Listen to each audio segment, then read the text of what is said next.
blood red eye, apply fire, Kaya, we run the entire imp empire. First for the herb, Babylon are looking to take a turn for the worse. I learned in one of the books are gonna return to earth, can't reverse a curse. Well, you can't go to no class and say you come from Norbrook. Where you going to tell them say a Jackson? Yo, them kick me out the blood classroom. I'm getting up on the stage. That's a S from me. Cinema 2 New Kingston had them time there. Them chop back a lot for you in That's the what I was back. going to say. Yeah. We their Waterhouse with Pinchers, with Barrington Levy, the old crew. Hey, there's nobody here. Don't forget, me and Paul, we speak patio, we don't speak patois. Isn't that right, Paul? I've dealt with a lot of addictions in my life, you know what I mean? Now I've come through to a very healthy place and I've been through a lot of things, but I think this is the most serious addiction. AI, it's a very scary thing. It's a very powerful thing. It's like fire. A Windrush legacy, my story. Yo, big up everybody. Welcome back to the HBH Network. Nah beg, nah hype. I want to thank everybody for subscribing. I want to thank everybody for all the comments. I want to thank everybody for all of the love. And if you haven't subscribed, please subscribe. Nah beg, no hype, but subscribe, please. Thank you. I like that one. You like that one, Splurt? Nah beg, nah hype, but just subscribe, please. You said you call it HBH. It's NBH. And you know the mess up part is I have the letters right in front of me. I have like cue cards on deck. We're going to be talking about the white British dancehall clash that went on between Tuggawar, Extreme, Talapatam, MdotR, and White Yardie come in the mix too.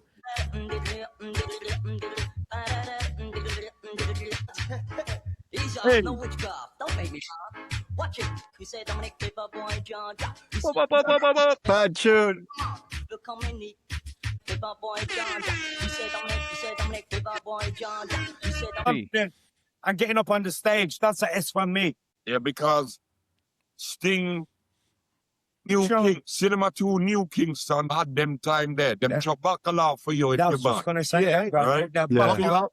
You know what I mean? So you have to be careful. Exactly. You know what I mean? Them time there. Seriously, man, So- if you can stand, you can do a gig. So him And get you the can build blood up. there. Boom. Him deserve enough props, man. See? Big up, Dominic. So them the white dancehall artists them. One or two really stand out and the rest of them kind of like, don't get me wrong, them can chat, them have a little style, them catch the lyrics, one or two things off. Dominic flow, I can't poke no hole in it. He's not trying too hard to speak patois. He's obviously giving the delivery on point, on beat, confident, have great attitude, beautiful stage presence. He's not mumbling his words as well. He's quite articulate. That he's articulating the words, which is good, Yeah. Yeah, we're going to have the pronunciation. There's nobody here. Don't forget, me and Paul, we speak patio, we don't speak patois. Isn't that right, Paul? No, me no say I want to speak patio. But the thing about it is me speak patois. So anything will come out of the speaker box. If the word them not resonating in my ears properly, it just not buzz the same. All right. That's right. He was the first one to go on Sting. And he was doing a show somewhere else. I don't think it was at Sting. It was somewhere else. And then somebody in the audience in Kingston said, who this man? Who this white? A favour boy George. And then that was his big. Then he did a big tune. Who's the Dominic Favour Boy George? That was his big tune. And then he went on Sting, and then that was quite a big hit in Jamaica. That tune actually. Yeah. But Gleem, Tuggawar is saying he's the first. So at this point, if he's trying to say he's the first, then you have to give Dominic him roses. Dominic was a yearly thing. Leng used to, because I remember he was, he was telling me all about Leng. Leng, he was the promoter of Sting, the original promoter of Sting. Policeman named Leng. Badman policeman named Leng. Trust me, we know all about Leng. Yeah. So anyway, Dominic he used to bring out Dominic, even when Dominic no longer lived in Jamaica and was back in England. He used to fly him out every year to Sting. So Dominic used to he did it several years in a row. So yeah, I know that, definitely. So he's not the first one, no. It's in his book. Yeah. Right. There's no two ways about it. Respect to Tuggawar, because Tuggawar come through and him there from Peckham. We know about him, right? And this is the thing. When Tipper Irie do Sting 86, right? 1986, sit there in the book, right? In the book. Right? We their Waterhouse, right? And Dominic did a par with with Pinchers, with Barrington Levy, the old crew. They are Waterhouse with Prince Jammy. Them time they are Waterhouse and him have the little studio there, you know what I mean, with Bobby Digital and them boy there in there. And everybody are lined up That's right. outside, right? Now Dominic can take we all over Jamaica, right? Me I talk Jungle, me I talk Waterhouse, me I talk all them places there. And them time That's there, right. Leng policeman, Leng station was in Run Jungle. everything.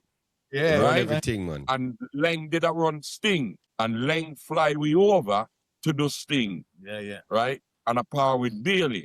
So me I tell you right now, a Dominic, right?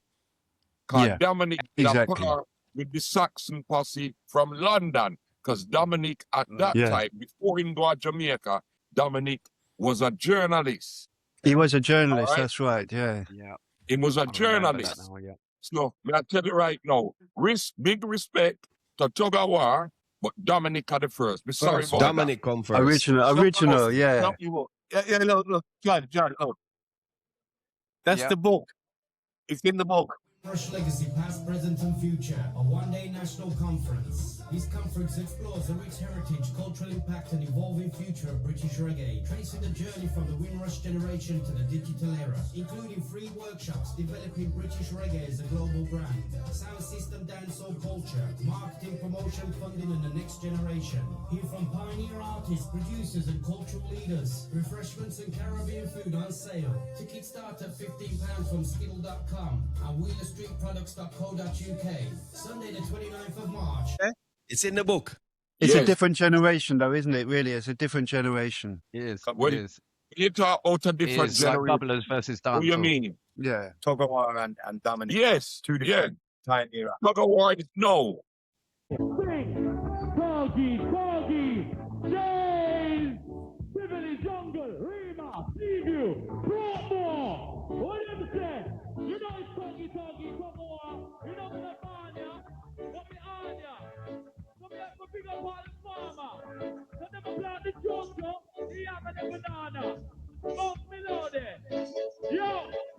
Me na man ya, but me on ya. Request to the farmer. Them a plant the jojo, yam and the banana. Down in the west, me get me a great marijuana. If Tuggawar did just stick to this style, we wouldn't even be having this conversation today about who is the best. I agree. If you did just stick to that Tuggawar, me not give you your roses.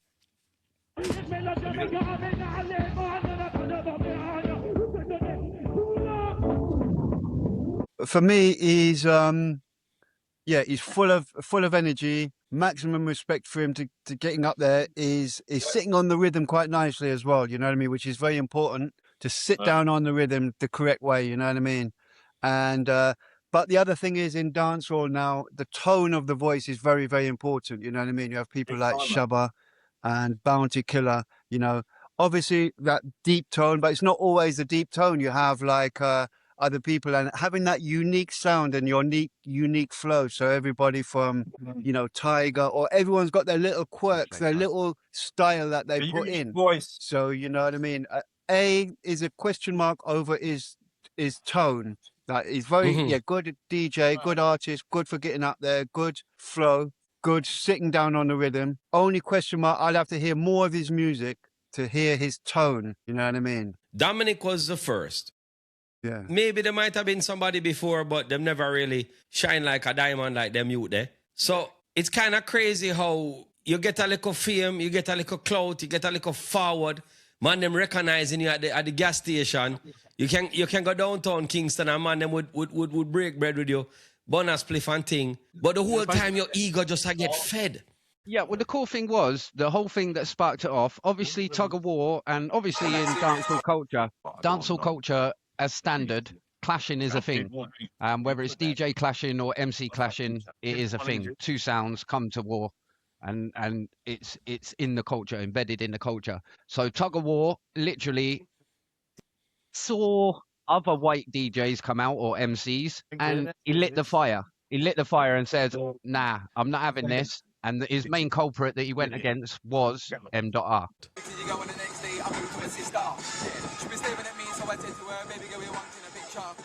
She said no, but you're fine, and the next thing I know that she wanted me to kiss up. I don't give a fuck about your uncle Ben, it's payday, family, you got my rent. If it didn't hear, then I say it again. You win the send, then go on and send. I got man, I'm on roll and pen. You're an MC, you get murked with a pen. Well, I know about grime because a family member of mine is directly into grime, and I don't know if you've heard about KB, I know, okay, I've heard KB. but KB's into grime, and I don't think that MdotR could. I don't think MdotR could directly do this. MdotR couldn't clash against KB. KB's better than him.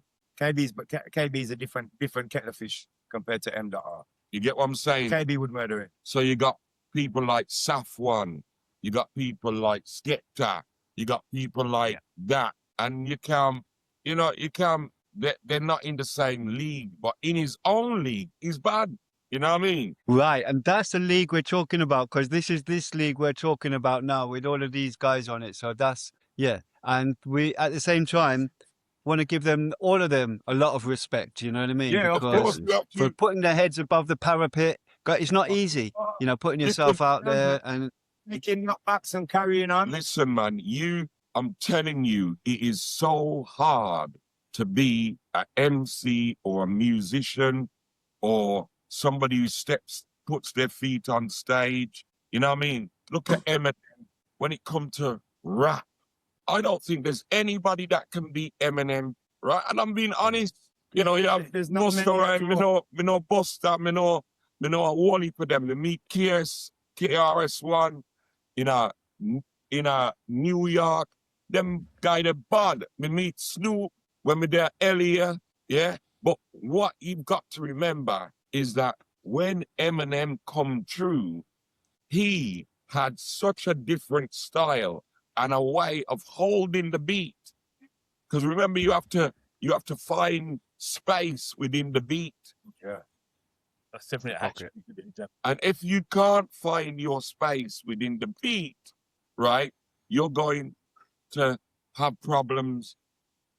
Carry on, guys. Hear me, I say, brethren, and I feel it for them. I tell you why. Because you are DJ as a white man about some serious lyrics like this. The way you are DJ now, you're literally marketing yourself to the dancehall culture. Yeah. And I say this in the most respectful way possible. The dancehall culture, no one you in a them circle. You have a glass ceiling. There's a glass ceiling that you can go certain heights, but you're not going to get the real, they'll humor you to a degree, but then you'll find that you can't really rise up much further than that, Yeah. Although, to be fair, there is another aspect to it, which I saw a lot when I was there in the 90s and Daddy Snow came over and he was being vilified and ridiculed by mainstream people in the UK and in America and stuff. Most Jamaican people loved him at the time, Daddy Snow, because he was, in their mind, he's promoting Jamaican culture. He's taking a thing that's not his. It's like he's showing it respect. By doing it, he's showing it respect. A lot of English people and white English people, white Americans and stuff, look at him as a joke, say, oh, this white guy trying to be something he's not. Jamaican people never see it that way. I agree with you, Paul. And I'm still lumping Snow in that category. Because Snow was not trying to do what Tuggawar is doing. Snow was not trying to do what MdotR is doing. The style that they're doing is straight, grimy, Ujo, County, Keene. You understand? People like Spragga Benz.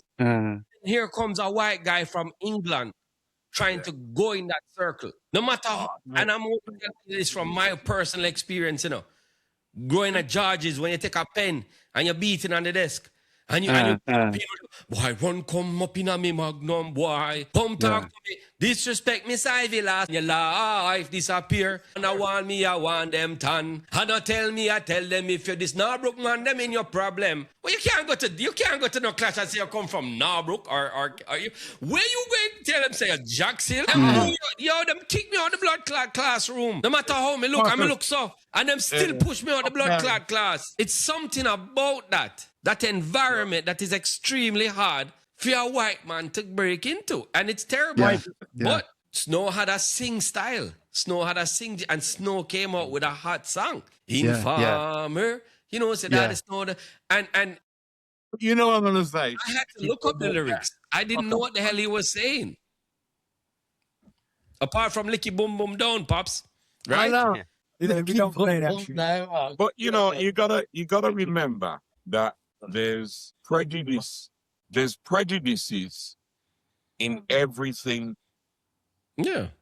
But when there's an issue where you take away the issue and don't look at the issue and you look at the individual or the people or the ethnic group, then that is prejudice, right? So what we're doing here, I don't find that there's anything wrong in white reggae, Asian reggae, whatever you say. I just want reggae to become massive.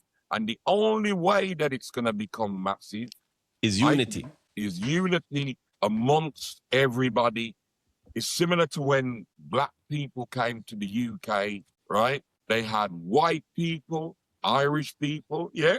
And they also had a number of other people that were sympathizers to the struggle of the colonialism and the African diaspora. Now, if there wasn't those people, I wouldn't be here now. So that's why I've got no issue, because I see deeper than the surface. If the talent is good and it's proper, then that's it. But the thing about it is, I don't know if I explained it properly. Here's the thing. The way they're speaking and the way they're chatting is marketing towards people that love dancehall. Right. In a sense, it's almost like a reverse discrimination type of thing, where you could be the wickedest artist, the baddest style. Soon as you go up on stage, you're not getting the roses. The only time Eminem really bust, and we had talked about it earlier, Eminem had to bust that song about, hi, my name is what? My name is Chicky Chicky. And if you think about it, a blood clot garbage that. A joke song, yak bombo clot comedian. It was. It's exactly a joke song. And it's a shock factor. Now think about it.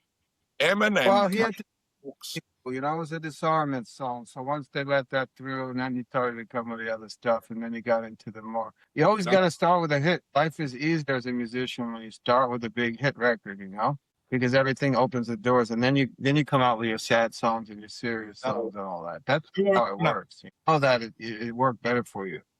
Go on, Jonathan. But the thing is, them all a clash. Jonathan, what's that? No, what I'm saying is this.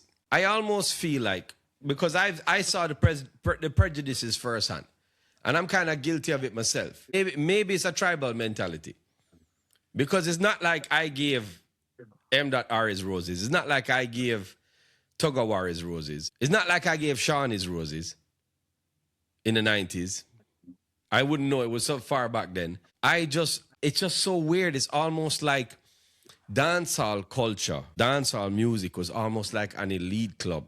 And you needed to have certain criterias in order to get through to that club. Are you from the ghetto? Did you have a struggle? You're a bad man. You have man them in your corner. Hold on.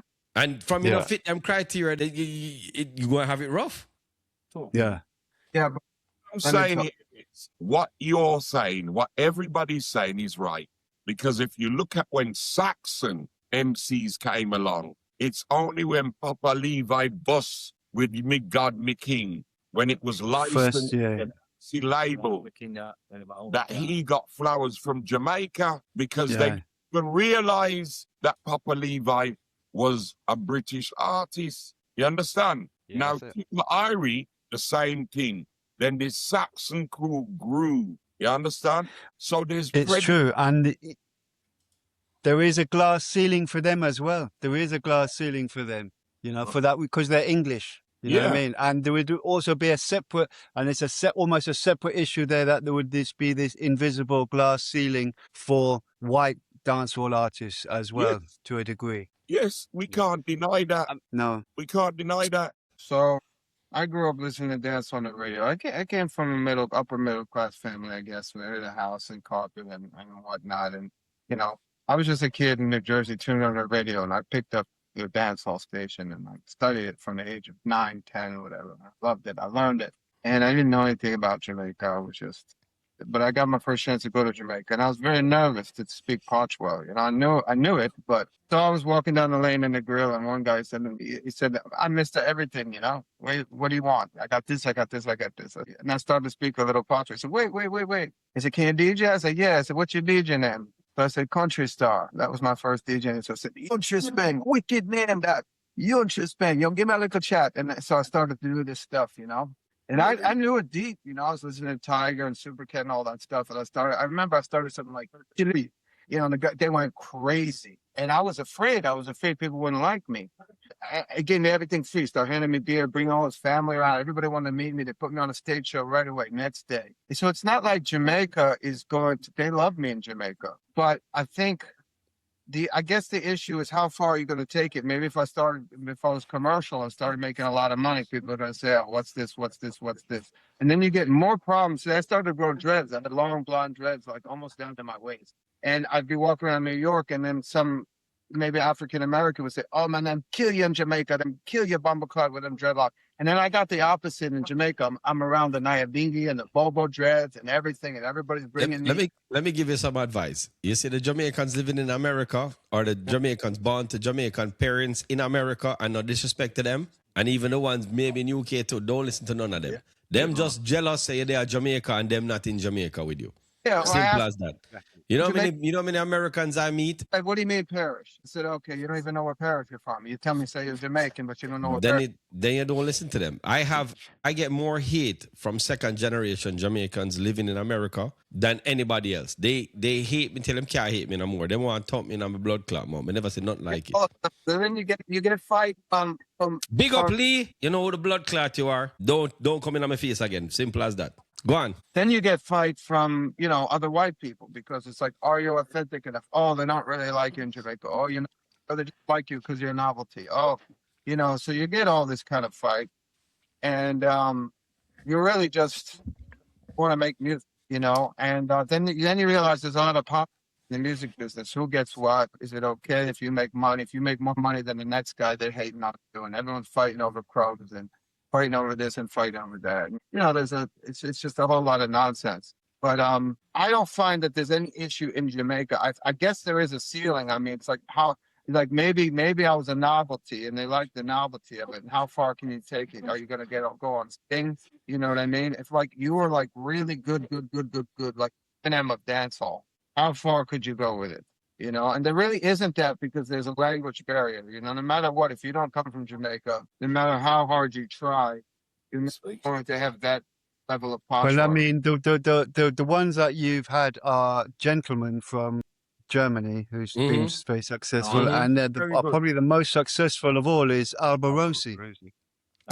But all those guys stayed in their lane. They loved the music. They did the music. But these group of guys here, the ones that are predominantly, I'm a dancehall artist, I'm going to downtown Kingston tomorrow and I'm going to grind on to Ghetto Girl, seem to be clashing each other. They all hate each other. They all think they're the best. And the worst part about it is, when you come from where me come from, it's not a matter who a lyrics war with upon. A man drop a tune after you, give him a next tune. Somebody just insult you, insult him back on the track. Yeah. I don't know why they don't understand this. And I'm not saying there need to be unity. These guys are dropping the blood clot bag as far as I'm concerned. Because if these guys got together and said, come, me could do a show and call it White Wasp. And just have white man them a DJ against each other, but sprinkle one or two big artists in there. And then put them on stage and clash. And it don't matter. I don't think MdotR could clash. I just really don't. I don't think any of them can clash. I'm dead serious. I don't think one of them can clash. I am 100% convinced about it. It's like a bunch of carbon copies, just somebody write the lyrics for them, then go up on stage and them can just, like a parrot, just repeat what I'm here. It would be good to see a clash. I ready for all of them. I would go on stage myself. I think I'm the best. But I'm not going to not share my stage with somebody else. I'm not going to kick them off the stage. Clash each other. Let's just put it out there. I want that. If he busted off mentality from He Turned Red, he busted off of that, and he doesn't want to ruin his spotlight. but he's really not that good at it. I think for him to really clash somebody, he doesn't have the lyrics. He doesn't have it yet. He wants to have it, but he doesn't quite have it yet. It takes a lot of mastery to be really good at dancehall. If y'all got have a clash with all the white DJ, them invite Cheshire Cat. Yeah. 100%. Are you kidding me? All of them. 100%. I would not 100%. First time we went to a big studio, the man blew my mind. Cheshire, your turn in the booth now. Come chat. I've got lyrics on paper, man. So I went in the booth now. I'm used to sound system and crowd. No crowd in the booth, man. Got my lyrics. First time we went to the studio, black man, GT man. But I learned to write your lyrics on paper, right? Intro, chorus, verse, outro. Yeah, man, GT man. Big him up, you know. Come man. And I'm coming like Vietnam. With full of blue steel and ammunition. Jamaican, Indian, no Pakistan. Say down in the woods and green where you find the prison. Down in the bit of picture love injection come from. You could have answered. You could have come from Saddam. You could have Burger. You could have be a Johnson. You could have Blue Nose. You could have be a Velofan. Birmingham, I love it. I'm number one. You're just like an explorer. Big up Cheshire Cat. Yeah, man, that could be a clash. Tuggawar, them man, the bad. But what will it take to bring them all together? Because this is what I wanted to talk about with Gleem. You have this artist fighting. You have a next guy by the name. You ever watch a guy called Extreme? Yeah. All right. Well, let's move it on. Just to end the MdotR segment. Because we definitely covered his whole thing of where he is, but he never responded to this whole clash. So MdotR didn't? He just ignored it? Yeah, I didn't hear anything from him. And he's not a clash artist. I know that he's not a clash artist. Exactly what Splurt just said. So he's not built for that as yet. So if you're not a clash artist, why? I don't like this. This doesn't get. I don't get it. Is it because their egos are so big to the point where them can't just humble themselves for 2 seconds and just realize, say, number one, the stage show big for everybody. There's enough food for everybody to eat. We just have fight over some. All right, this is what it's going to take. Because when I did the MC clash at Maximilian with Papa Levy, Pato Banton, Maccabee, and Tipper Irie, Roadblock and Maximilian, Birmingham, right? It took for me to say to all of them, me, I do this dance, yeah. And because they rated me as an individual, them say, yeah, man, I'm going to do it for your GT. So what it's going to take is for somebody that's got their respect to go to them and say, go on, do this dance. I tried that. I brought them on a chat group together. As much white artists as I know, and 2 people jump out immediately. It was Tuggawar and MdotR. Didn't even them gone. And bear in mind, they've known me for over 20 years. Right. So to me, like... Probably Tugga take me and you for do it. I leave that in your court, because obviously them no have nothing to do with me in terms of that regard, because them would have reached out to me by now. I don't think so. I think everybody knows Cheshire Cat going to take the title. I think MdotR know he can't come. No, I got no problem. I got no problem with Cheshire Cat taking the title. Because this shouldn't be a title to give. Why would you go into a clash knowing you're going to come out the loser? That's what I'm trying to tell you. That's why MdotR doesn't respond, because he can't respond. He knows he's going to come out. He's just riding his internet hype and fame, and it's nice, and he's touring, and he's getting shows and girls and whatever. He doesn't want to match that. Brother, I'm not just Cheshire Cat, Graham. Listen to me. You think that just Cheshire Cat alone going to take out MdotR? Bro, this brother here, I'm surprised said Mim never go further. Listen.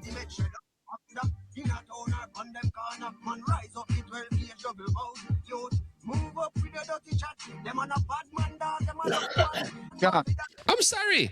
John, I just sent you to WhatsApp the second 1-800-4-SPLURT. Play that for them so they know what I can do. 1-800-4-SPLURT, me and the expert. Plug in the Wi-Fi, hook up the network. She can't log on the program on her. Plug in the hard drive, back up her server. Just go Splurt, me and the expert. Plug in the Wi-Fi, hook up the network. They give her connection when she wants her. The down firewall, encrypt my password. Raise the machine. machine. The virus down clean. Wipe down the screen, protection come in. Insert the disc for clean her circuit. Don't me certified, me have me gadgets. 9 to 5 or 5 to night shift. Memory stick, wrong copy and rip. Upgrade the system, CD burn quick. Now everything crystal plays up. All right. Hold up. See that a entertainment, bro. Select, That all you have to do, Splurt. Go up on the stage and do that. I hook up the network to give her connection when she wants Blah, blah, blah, blah, blah, blah. Splurt, you see, me have to ask you a question right now. Hold up, Splurt. Listen, right. Me have to ask you a question right now. You see, now this is when MC is a MC. You see, when a MC feels a singer. You see, when you sing, right? Singer or MC have an ego. You see, like me in front of two people beside me now, the ego can come out, right? It, whether or not you're confident or not, whether you know your stuff or not, that you run your thing. Confident. If you can't run your thing, you're done, right? Now, certain time, you see how like you or the whole of one of the MC, my man, on a no say have on a talent, on a no say have on a timing, on a no say have on a key. You know, you can find your space through the rhythm, right? And sometimes a man have a bad day to rotting. You see, when you have a bad day, you're done. Next man take it, right? And that is what it. When a MC can win the crown, that's when he win the rotted crown. I know every day a MC I got top. I know every day you see Tipperary going a Saxon dance. You remember them Saxon dance there from Wall? And a Tipperary one can lead it. And a Papa Lever one can make it every night. One man or Sandy can come through. Maxi Priest can come through with all them DJ there and slide through and bust up the dance. That is entertainment. And that is what the crowd love. And that is what make one MC win the crown over another.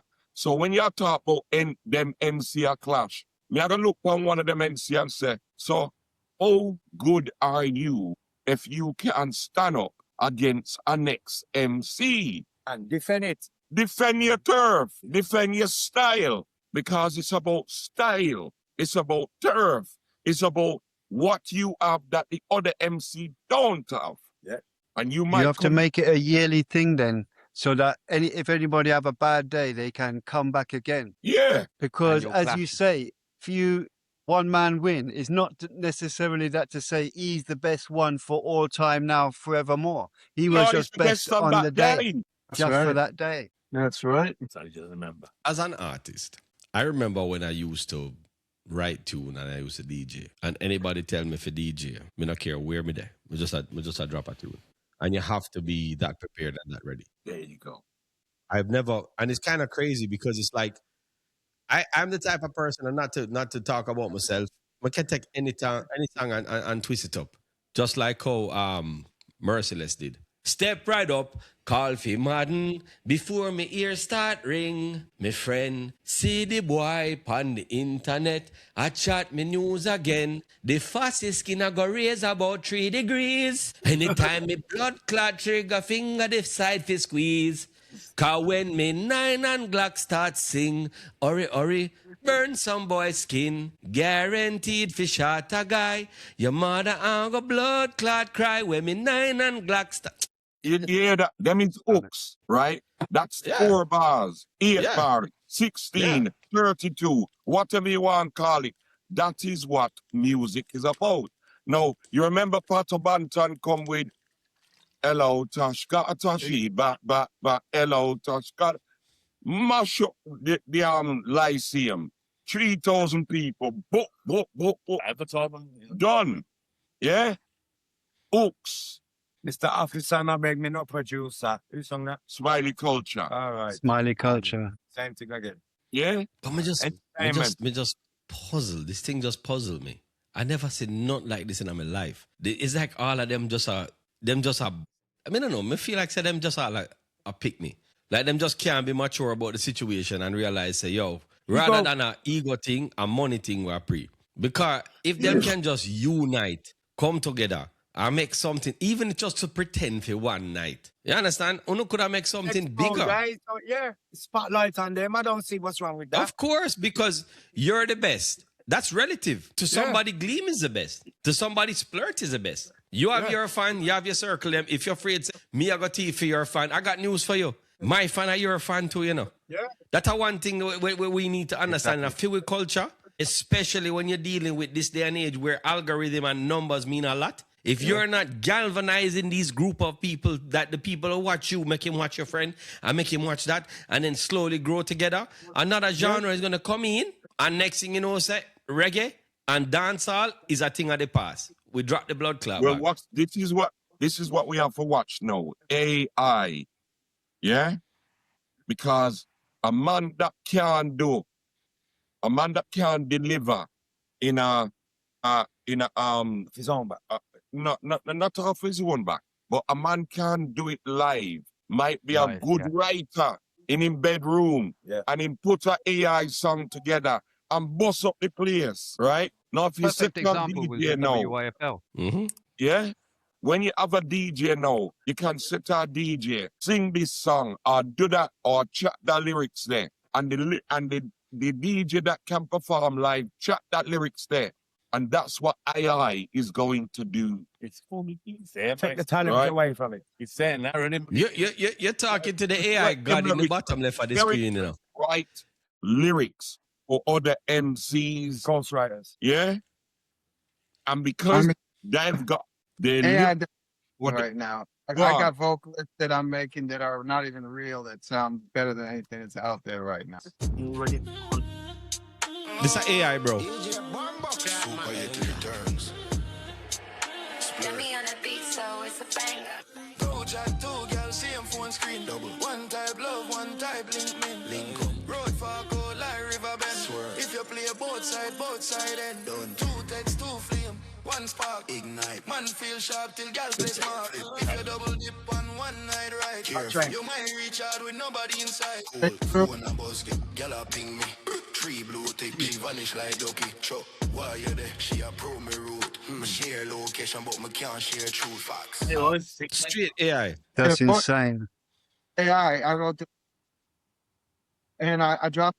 If I never mentioned that AI is coming, we might have not discussed AI, right? Because people, DJs, are saying, boy, I mean, I run the AI. Listen. You wouldn't know? Listen, DJs are saying they're not going to play AI. Now, for whatever reason, DJs are not the people who direct what the public listens to anymore. Right. The public decide what they want to listen to. If it sounds good, it sounds good. And that's it. So this is what DJs need to get in their heads. They're light when it comes to what the public want, because the public go to Spotify and they put a playlist together, and whether it's Dodge or whether it's Donkey Dong, right? They're going to listen to it. It's in their playlist. Donkey Dong. I like that. We have to realize that man or the woman who sits in their bedroom and writes a song and puts it together using Suno, those are the artists of tomorrow. This is a Garnet Silk dub that Splurt made. Listen to this. For our podcast. The modern splice.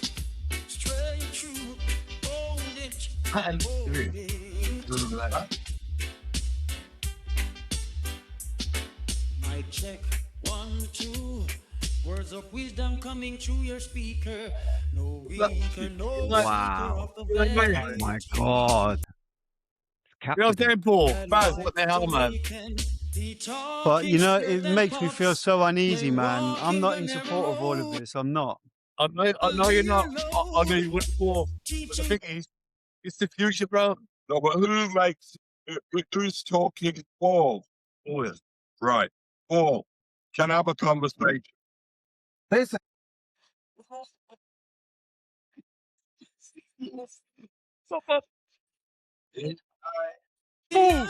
Oh my God. It's crazy. That's crazy. Oh my God. How do you compete with that? You can't compete with that. can't compete with that. But it cheapens everything. It Got the cheapens lights everything. Now before you everything know. is completely devalued and people don't appreciate what they have anymore. You know what I mean? And consumers are cheap. You know, it's cheap to consumers. It's cheap to everybody and artists. Yeah, I understand you can't stop it and it's the future and it is just the way it is. Serious issues, very, very serious issues that we haven't even begun to even experience yet, you know? I agree. But what you've got to remember is that your view, Paul, and this is what I had to remember, my view is a subjective view. It's mine. It's just like my truth is my truth. And your truth is yours. And we all see things. That's also why we have this podcast, is because we could take that and use that as material for our show. So we could be the real people listening to that, comment on it, and tell you how you feel about it. Because it's weird. People nowadays, they don't want to have an opinion. They want to say what other people think about it, and then they go yeah or nay. Yeah, but hold on. For me, I'm doing it from a scientific perspective. I didn't release them. I'm not making money on them. I'm not putting them on Spotify like it's garnet silk. I'm just doing it to show people what it can do so they can understand. Really? There's nothing that for me. The technology is there. Whether I do it, someone else would do it. I'm just saying, hey, look what this can do. I'm not going into making an album. I'm not going out there doing badness with it. So there's a lot of hate towards AI, but at the same time, you're not going to stop a train. You're not going to stop an auto.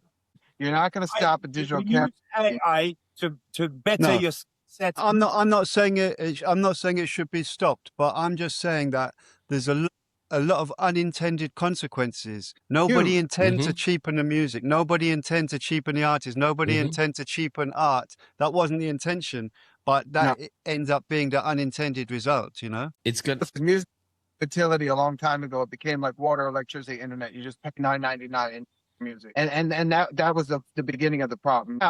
Now we don't know what's real and what's not. Now anything can be made, anything can be thought of, anything can be copied, anything can be replicated. I think it's an exciting time to be creative, because if you're creative with the technology, that's never been done before. And I think we have to embrace it. If you don't embrace it, you're just going to be left in the rear view mirror. It always happens, right? Embrace it. Listen, And you synthesizers, they said the same thing. Samplers, turntables said the same thing. And you know what? They both live along side by side. You still have acoustic music. You still have things that are in their natural form alongside the newer forms. It's not going to eliminate one thing. It never happens that way. It never worked that way.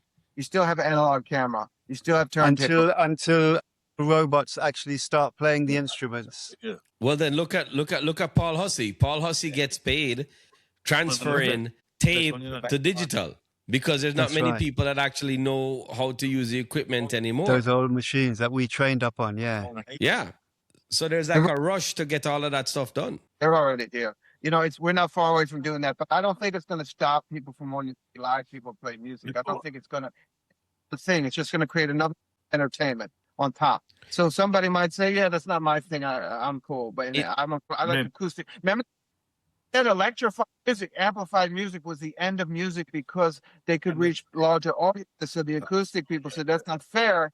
You guys can play for 20, 30,000 people. When the people are playing acoustic, it was not amplified. So, you know, you couldn't play for large audiences. It just I do hear you, and I don't want to come across like I'm a Luddite, you know what I mean? No, I'm you're just not. against it for the sake against it. But I would say this, and that is correct. In my day job, I do transfer tapes, digitize old tapes, 2 inches tape, 24 track, all the different types of tapes. 50s, 60s, 70s, 80s, 90s. And what I notice, music from the 50s and 60s and 70s, but especially like the 60s, when you listen to those they didn't have any, it was before production, before they had lots of tracks. So everybody had to go at the same time, all the musicians.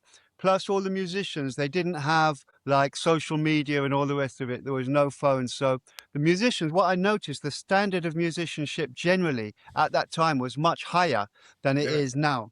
Because the nowadays musicians, they don't have as much time to practice because they have to promote themselves on social media and they have to do all these other things. Plus, you're distracted. You don't even have to play your instrument that well anymore because you've got all of these tools. So I think that's an unintended consequence. And I don't mean to sound like I'm like against it. I'm just saying, look, there are these unintended consequences. And one of them is the standard of musicianship. Generally, in my opinion, of course, you do get great musicians now. But generally, the standard of musicianship has gone down. Yeah, but that went down a long time with the home studio. Nobody goes to studios anymore. Before, you had to be really good just to get in the studio. There was a line of guys waiting out of every studio.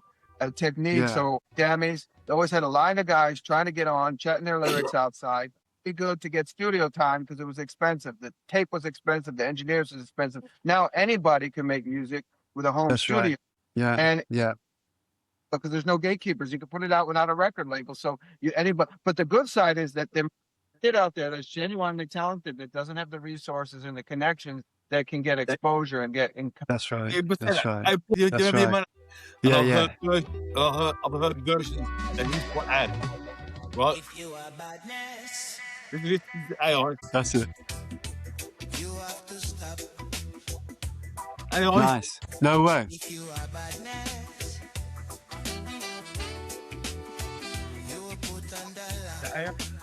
Who did that?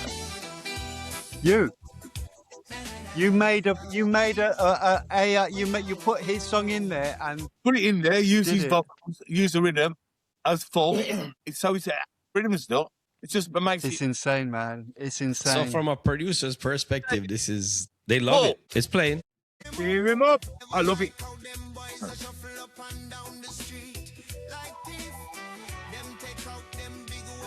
Oh, I'm still up, man. Wow. I'm still there. I was talking to Gleem. And what's your opinion on this? I was thinking we should do like a dancehall musical. Well, yeah, in that I wouldn't mind doing it or trying it, but I'm of Paul's background. I play keys or a little bit of keys. I'm not amazing, but I play keys and a little bit of drums. And I do think that AI is going to remove a generation worth of being able to learn scales, chords, and how to play instruments. Is about. I'm worried that that's going to fade out of existence completely. Yeah. Because you give it 2 generations, as you know, you can change a whole nation with their education. Yeah. And I hate yeah. to be rhyming on there because I'm a bit jealous that these two have both been chatting and I haven't even had a chat yet. But anyway, I thought we was here discussing these white dancehall artists. I know. We get Oh, we distracted. want to hear the argument. We were just getting into extreme, and we still got another one to do. That's it. I know. But We in the might, same have, way, we I'm might have to save that for some other time and just be prepared when we do it. Where you That's think, it. Gleem?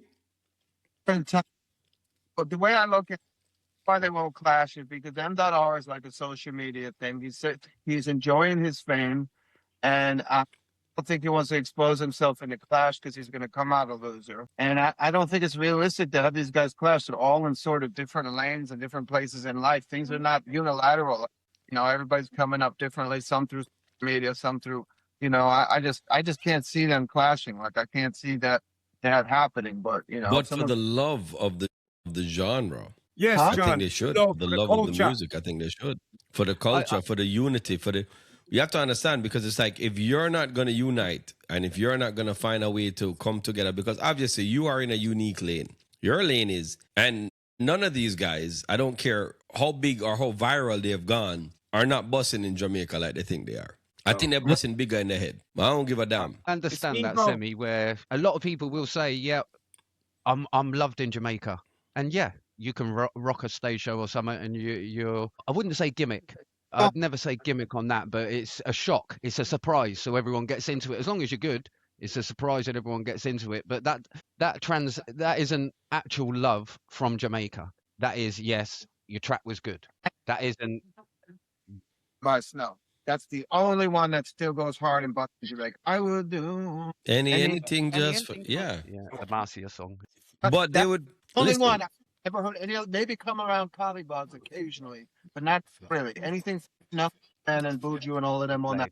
Calibot tear up the place still, you know. I think That was a big tune. in a I different still love that tune to this day, man. I wouldn't even compare Calibot with none of these guys coming out of England. Big ganja tune. Yeah, but does it play in the dance in Jamaica? Not anything. Finally, the herbs come around.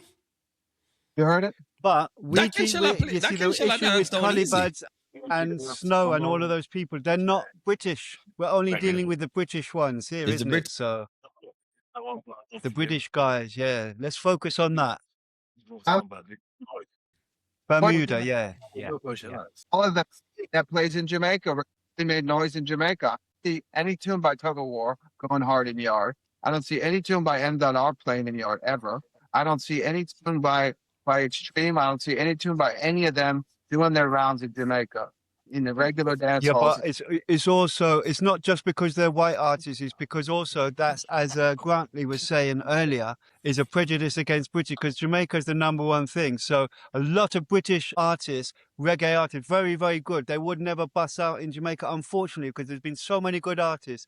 You did have the odd ones like Maxi Priest, really did well in Jamaica, crossed over. Jamaican people really, really love him. And one or two others, who else? But there's loads of, when I think about so many good artists, I'm thinking, man, this guy can really sing, and he's not really heard of in Jamaica. You know, a lot of lovers, British lovers, rock artists, and, you know. So there is a natural... He said there's so much talent in Jamaica, and it's such a small island that there isn't really room, you know, That's for right.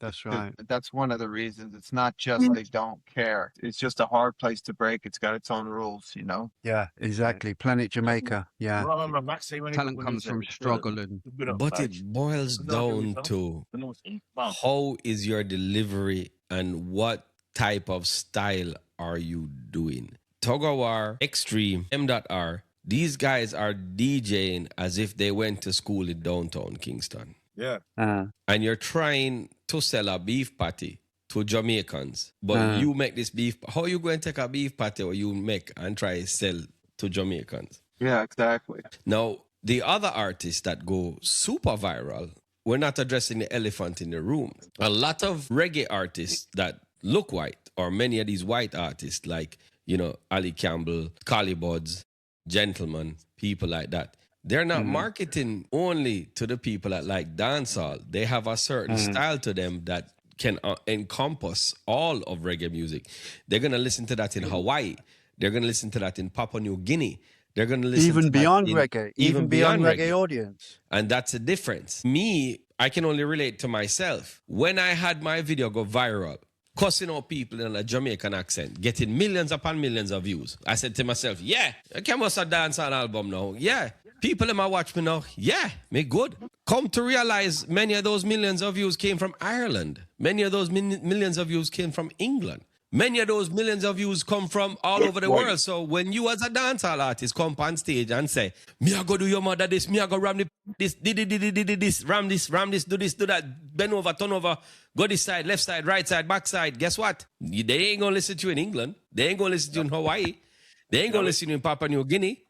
So you literally, even though you made something that you like, you have to make something with them like in Hawaii. Yeah. You're marketable, yes. You get the chat, yes.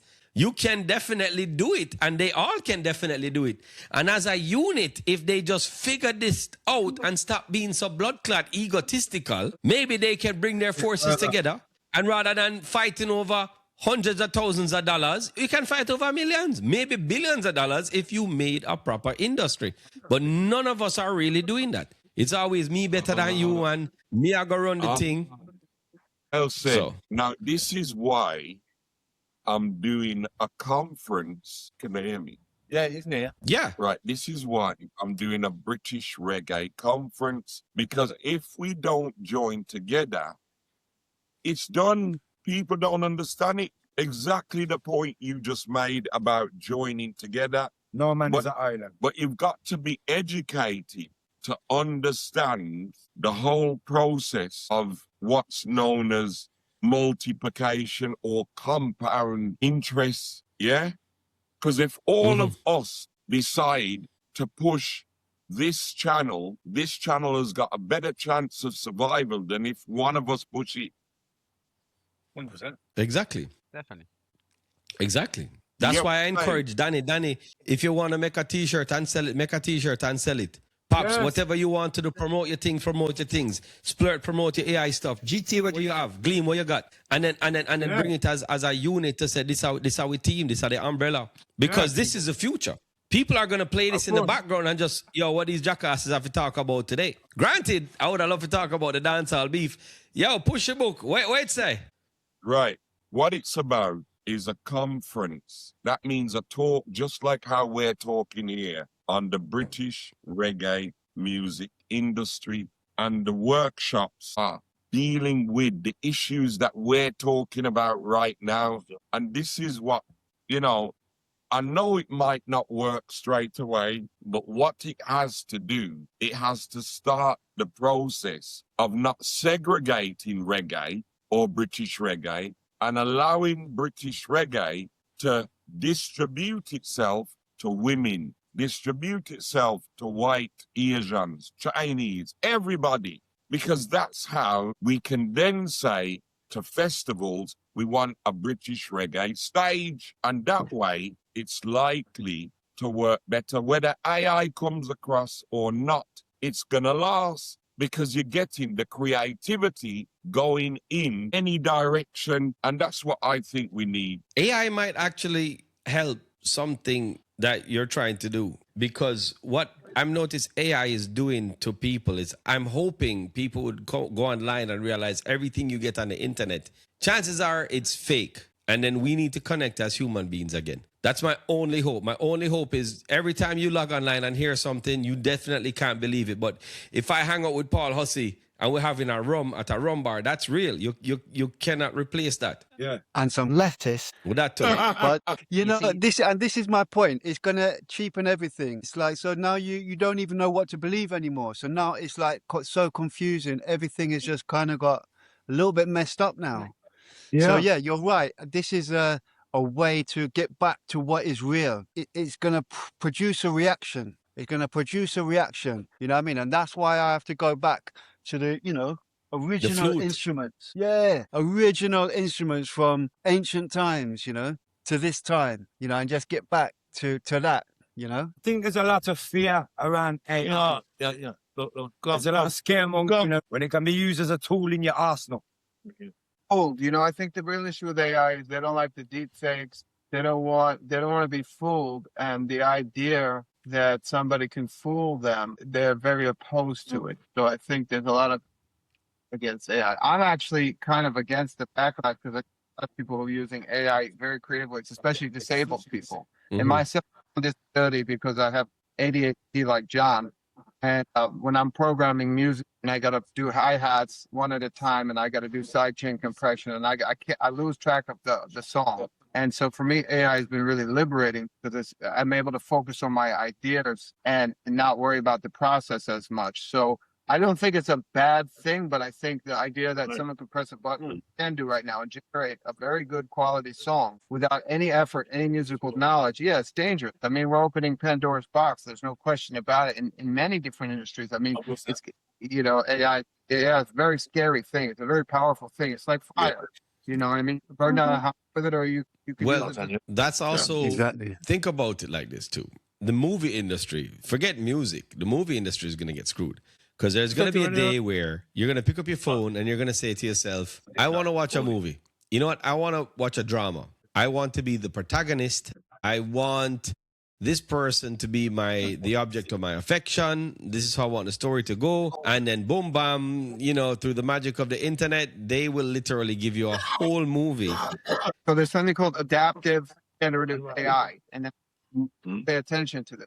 Happening is that in very short time, AI is just going to be able to create endless content, like reggae or whatever you like, tailored to you on the fly. Streaming. You're not going to turn on the TV, and it's coming very soon. So you could just turn on the radio like you turn on AI, and it's just churning out new content, whatever you want to hear, whatever you like, and it can adapt to exactly what you want.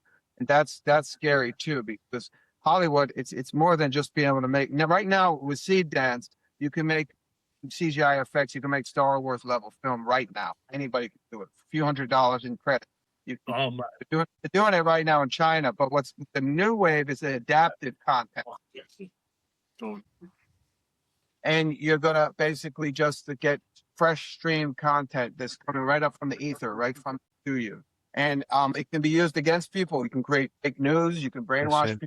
It's good and bad. It's good and bad. There's the unintended consequences. That's what I'm worried about. It's, you know what I mean? It's like how these things, you know what I mean? These things, our phones have just taken over. Everyone's so addicted to them now. Everybody's like this on their phone, It's like even me, I'm talking about from experience. And I've dealt with a lot of addictions in my life, you know what I mean? Now I've come through to a very healthy place and I've been through a lot of things. But this I think this is the most serious addiction that is out there. And the whole world is under that spell right now. And I don't think, and we're not equipped biologically to deal with this at this level, that it's onslaughting our endorphins with this, you know, all the content that we can get at our fingertips. Can I make a point? We're not equipped, man. Can I make a point?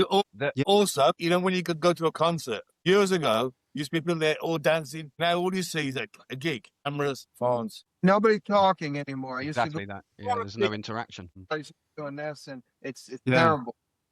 What are you saying, Gleem? Yeah, can I just make a point that AI and probably no other white guy here or in England can do this? Red eye, apply fire on Kaya, and give it a wise advice, apply fire to Kaya. Blood red eye, apply fire, Kaya. We run the entire imp empire. First for the herb, Babylon are looking to take a turn for the worse. I learned in one of the books they're gonna return to earth, can't reverse a curse. Devil disturbed them from birth, and now they want the curtains merge. Thunder, fire, lightning, burns a church. I wonder why they're fighting on a certain verge of getting first. It's a poison world, boys and girls. Then the farmer drama started when I planted. Harvest the darkest to market and barter. Guard the Ganjagan by the harbour. After, put them on lava armor, make the margin larger. Farmer drama played a major part in your departure. You never meditate, you get Cain to get Carter. Give me the charter, give me the permanent marker. Sign in my mind to the Father. Bless ya. After I'm done with these AI bars, can't do none of I'm this. done with the rap. Get your college on the phone. Can you take me back? Career get crushed like my ramp up me, Jimmy. Get you trample like your boyfriend. Steve, rinse my gun like it's a blood clot tie. If you murder your boy, think say it's a joke. That's why you're still a rough, right? I'm Jamaican. That's not right. And that's the same reason why your gala get out tonight. I'm sorry, dog. Let me be a little bit more polite. Could you please tell your wife to get out my life? Because right now she's a groupie. I might make her a jump off. Can you take a hint? There's a building. Run, go jump off. Like Evander, I'm the real deal. Why you trying to eat prime steak, dog? You deserve a meal deal. The truth of the matter, I will abolish. All MCs I will demolish. Put a smile on your face like I use boot polish. I thought about the Queen in Buckingham Palace. And I bought me this palace. It's a break to all of you, but I could copy any single one of you right now, and I emulate that. I'm just saying that from my experience with AI, everything can be broken down into patterns, and it's never going to translate human experience and human story, but it can copy anything. That's right. Anything. And you guys could chat for 10 minutes, and I could take that and I could run through AI and I could copy exactly what all you were doing and sound exactly like that with different words. So you could go to Gleem's music right now and then hit him off with a Gleem next week? I won't, but I'm just telling you that we're not as unique as everything could be broken into highly complex patterns. And that's what AI is doing. And it's scary, but the reality is I could copy any one of those and any one of your voices right now with like 10, 20 minutes and 11 labs and different tools and basically clone it. Won't be perfect, but it's so close. Like Garnet Silk you heard that. Yeah, that was good. But you know what? It's like, so it's bizarre, you know, and it's like, it's not the ending of people, but people are going to gravitate towards stories and people's experiences. And that is why I wanted to talk about the clash between MdotR and Tuggawar. If we bring it back full circle, though, going back, we were on Extreme. Yeah, we're on Extreme. But I don't think these guys have the attention span for that Gleem. If anything, me and you going to have to bust that down one day together personally. No, Flash, because MdotR didn't respond. He doesn't care. It's not in his self-interest to clap. But it's not anything for him. If it's not in your interest to clash, I got news for you. Don't go out there and say you're a dancehall artist. Yes, and I agree. Maybe I don't set the rules to this. That's just how it is. Because if you go and say you're a dancehall artist and somebody draw your name, you have to have at least a couple bars for them. Or flip them song. You can't think of a song? Take them song. You have sparkling wine and you have champagne. Look like, I mean, cheese food and you have real cheese. Some people don't care. Look at MDOT. If me ever go up on stage with MdotR and him come to me about big bumbo clamp split for busting on my head, me would have take him tune and be like, big bumbo clamp man I broke in at your back. Beer them I give you a back shot. You know fuck. Yeah. You don't know that. Simple as that. The counteract right there, so don't ever say you're the best. That a for them problem. They go around and they talk about me are the best. No, sorry, doesn't work like that. You have to defend it. If you say you're the best, you have to defend it. You can't run from no clash, nowhere. No disrespect to them. Good luck. I wish them all well because if they do good, we do good. But I'm not going box of food out or Gleem out or say Gleem is a piece of shit because maybe he's not popping right now. Because the thing about it is most people are shooting stars. Them shoot across the sky and them gone to the galaxy. Some people are Halley's comets. Comets come around every once in a while. You might not be hot now and take your roses while you can. But when that fizzle, when that gone, next thing you know, so that guy you were dissing, just take your spot. But you also have to think about the clash thing as well as a commercial aspect to it. There's a lot money of to time be made from it. These artists who are supposedly in the public eye, you know, real bad enemies cussing each other, but behind the scenes, good brethren. Because the clash thing and all the argument hype up the audience and everyone get excited. Now they want to hear more about it. So it's to generate thing. So all of this thing on a commercial aspect is actually quite good. You know what I mean? So You like ever if work you with got beef artists that was between clashing? some of these artists, it actually generate. Otherwise, we wouldn't be here talking about it. You ever worked with an artist that was clashing?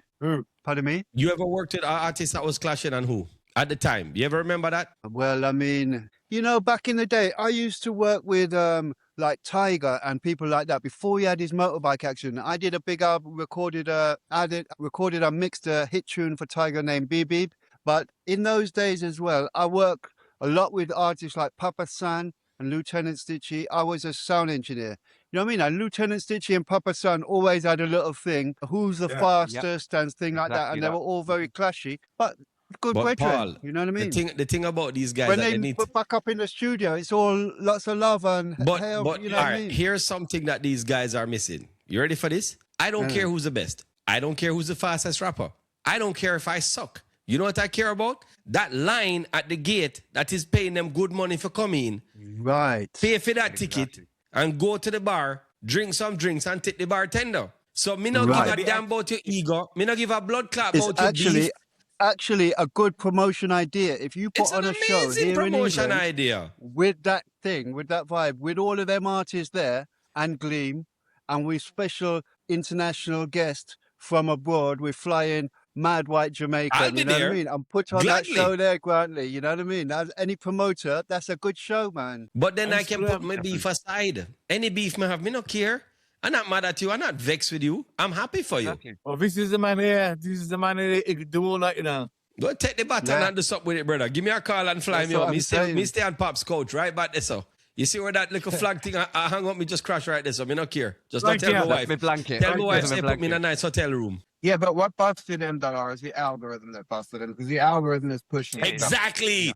And Splurt hits a nail on the head. Many of these 90s, 2000 artists, they're big, but they don't understand the algorithm. But no, let's say, for example, the same people that bust MdotR were the same people that bust me back in the day. And no, them just take you as like a little novelty. Them like your little style, but guess what? Somehow, your follow-up songs is not resonating with the people that originally put you in that spot. Then you have to figure out, okay, fine, who's your target audience? Probably not the people in downtown Kingston. See, that's what MdotR did. And to give me his dues, obviously, MdotR and Tuggawar are the ones that are constantly on it.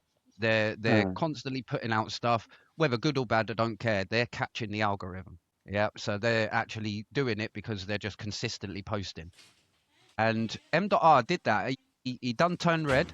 It come out, and no disrespect, again, this is just facts and figures. His next follow-up didn't really hit.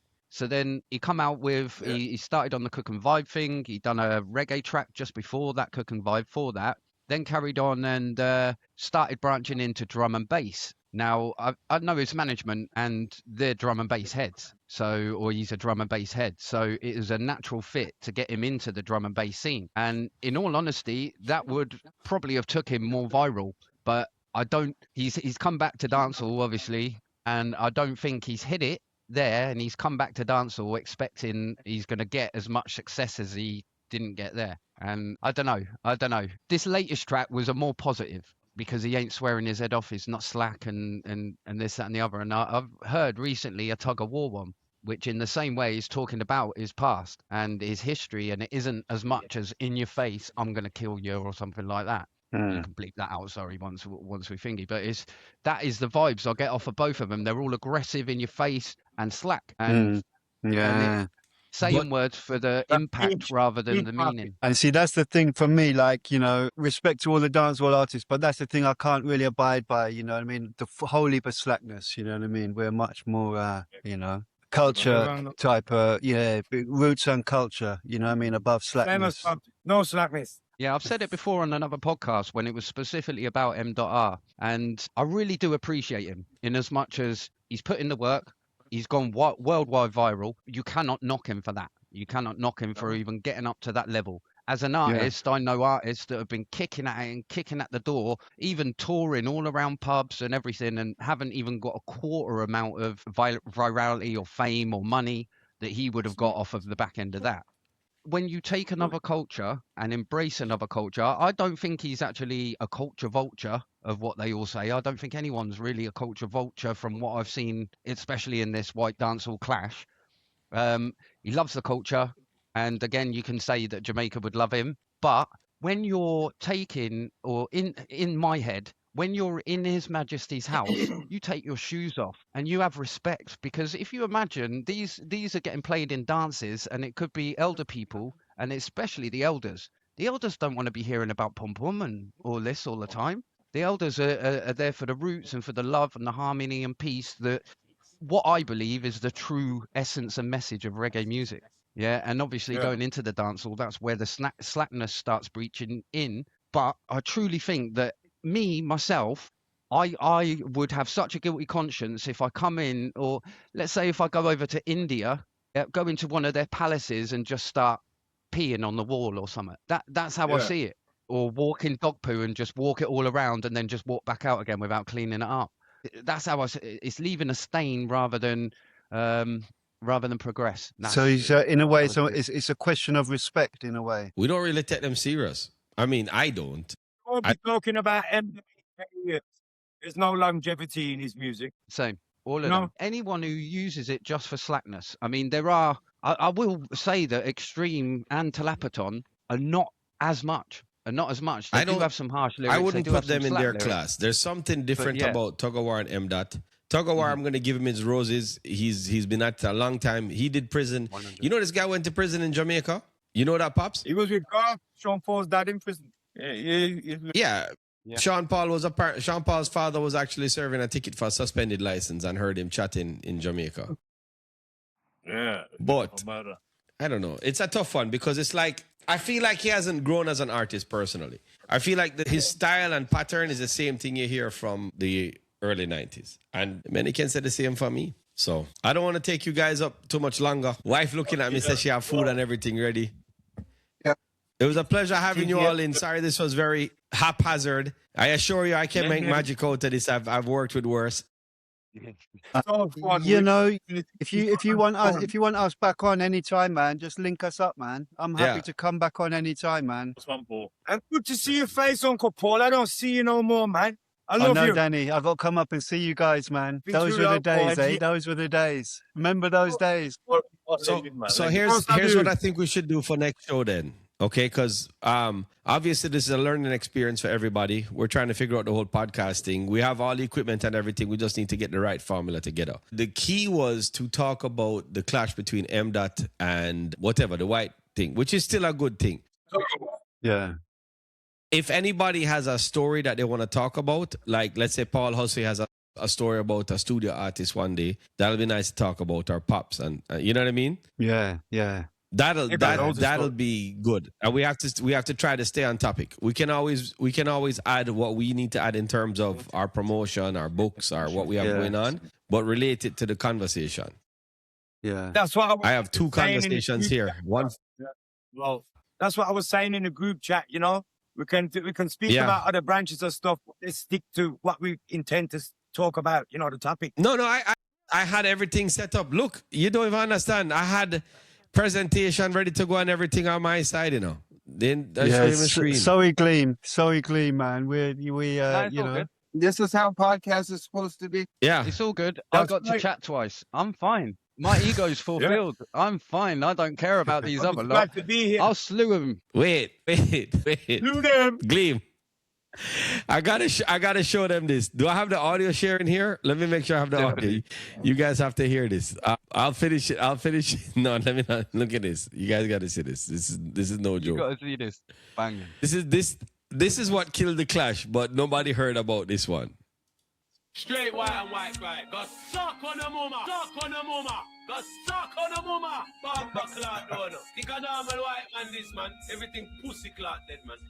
Let's start the war and if you run from it, me a go take out the trash and burn rubbish. The boy extreme look like vomit, and the boy Tuggawar be a man ram it. Try to this alkaline and get a one pop, when you get a copper shot from a old granny Glock. Me a go through a party, run a truck stop, tell him how your sound flop, pussy to a take shot. Me a the man while I come from out of Kingston, put some real things master from out of England. Carbon copy me a real yard one. The right where me boss is stay tall and strong. You get a lick up at me have beer fans John. Me email fill up with beer gas tongue. Me looking at your crew are just beer waste man. But my crew full up with star and done. You might like that. You might like that, but every time I hear myself, I'm thinking to myself, that was wicked, man. You're riding the rhythm, man. How you mean? yeah, I'm good to stay on beat, but when I listen to it, I'm like, I'm missing something. I'm missing just a little something. What am I missing? I'm missing something in my delivery. I don't know what it is. Put it into AI and see what AI brings out back. Yeah, man. Learn the AI. Latest music project is called Super Yeti Returns. At Super Yeti Returns on Instagram. It's a fictional concept thing, kind of like Gorillas or Major Lazer or something. It's about a Yeti that was returned from the ice that was frozen for a long time, and there's a whole lore and a mysticism around it. It's really cool. And I just started it, so you can follow me on Instagram. Yeah, Super Yeti Returns. Yeah, big it up. That was the conference, isn't it? This is the book. The British Reggae Music Industry. Make sure you cop that. Is it on Amazon? Where can you get it? Yeah, all on Amazon. They're mad white Jamaican, and yeah, you can catch me doing some flute music on the internet. My name is Pablo Hussey, and I play the sacred flute. It was a good chat, and it was good to meet Grant. It was good to listen to all the ideas and where we want this to go, basically, where we want this to end up with a clash. Either a clash at the end, and now I see it, is that MdotR could be a warm-up act. Yeah, he doesn't have to actually clash. If he doesn't want to clash, you can't really drag him into the clash. That's true. You can clash him while he's in the crowd. Either way, I mean, everyone to get paid. That's all I was saying on that. But for me to get paid, you need to go to Gleem Music, and I've got an album out. I've got it's called Royal Bloodline, and also a single with Gary Nestor Pine. So make sure you check that out. And yeah, that's about me. Thank you very much. Check out Gleem if you're not familiar with his music. He's definitely impressed me, and may I give you his roses for that. Yeah, man, bless you, man. All of you guys have got something that's worthy of a contribution to Reggae, I'm telling you. I follow you back. I didn't see that. I saw the name Gleem here. I said, who is this guy, Gleem? Okay, follow back right now. UK hip hop artist, Gleem Music, Instagram. See there?